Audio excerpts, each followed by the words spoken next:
You know that little wobble you feel sometimes? It's more than just a physical thing, isn't it? It can really start to create some anxiety.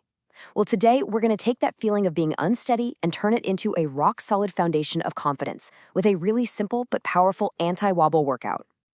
And this, right here, this really hits home, doesn't it? It's so often not the wobble itself, but the fear of what could happen. It's that little voice in your head that makes you pause before you take a walk on a beautiful day, or maybe think twice about going to see your family.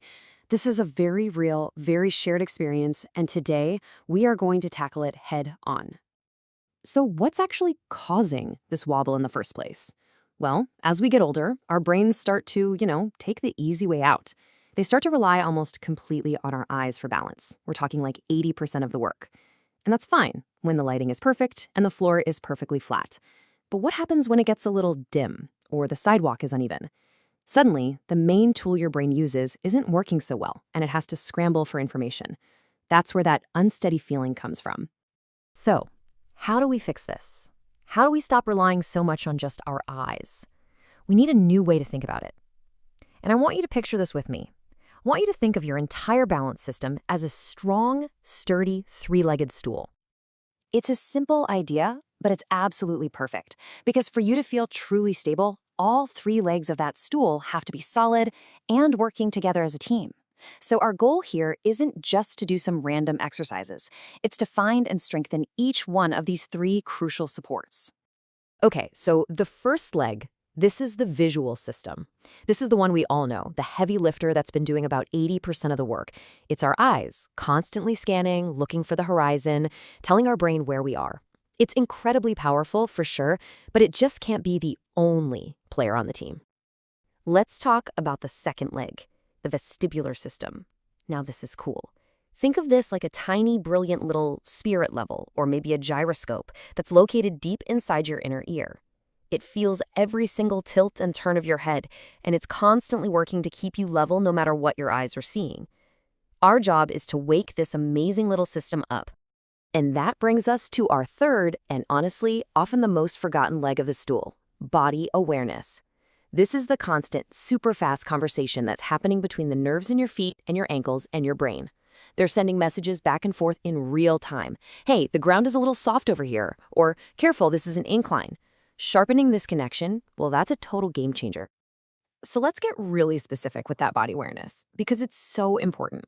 A huge reason for trips and stumbles is simply stiffness in our ankles. Now look at the diagram on your screen. See how the ankle creates that 20-degree angle? That's our goal. That specific little bit of flex is literally the difference between clearing the edge of a rug and catching your toe on it. It's that critical. All right, let's get to the good stuff. It's time to put this into practice with our anti-wobble calibration. And I want you to notice the word I'm using, calibration. This is not a test. We're not here to judge our balance. We are just gently and methodically waking up all three legs of our stool. Okay, before we do anything else, this is the number one rule, the most important thing I'm going to say. Find a kitchen counter, a wall, the back of a sturdy chair. Keep one hand near it at all times. I need to be crystal clear about this. We are training your balance, not testing your luck. Safety first. Always. So, here are our 4 calibration exercises. First up, the horizon lock. You're just going to find a spot on the wall, lock your eyes onto it, and then slowly turn your head from side to side. This is what wakes up that spirit level in your inner ear. Second, ankle circles. Super easy. Just sit down and draw the alphabet in the air with your big toe. This is all about getting that crucial 20-degree flex back. Third, the tightrope walk. Go heel to toe and just feel how your ankles have to make all those tiny little corrections. That's your body awareness kicking into high gear. And finally, the stork with a twist. You stand on one leg and you just gently move your arms around. This is where we put it all together, making all 3 systems work as a team. Now listen, when you try those last 2 exercises, especially, you are going to wobble. It's going to happen. And here is what I really need you to remember. A wobble is actually good news. Seriously, that's not a sign of failure. It's a sign of success.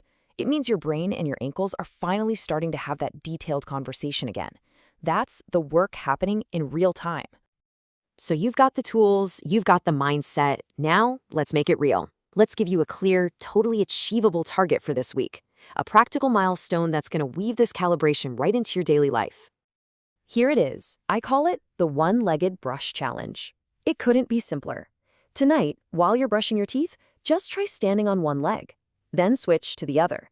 And remember, keep that hand on the counter for safety. You're taking a 2-minute routine you already do every single day and turning it into a powerful balance training session. And if you're wondering if this little challenge is really worth it, listen to this. The research shows that if you can build up to holding this pose for just 30 seconds on each leg, you can decrease your risk of a fall from tripping by nearly 50%. 50. That is a huge return for such a tiny investment of your time. And this all leads us to the final and I think the most important question, because this isn't really about just avoiding a wobble. It's about gaining your freedom back. So as you practice this week, ask yourself this. What will you do with your newfound stability? Will you finally take that long walk in the park? Will you go visit those friends without a second thought? The ground beneath your feet is waiting for you.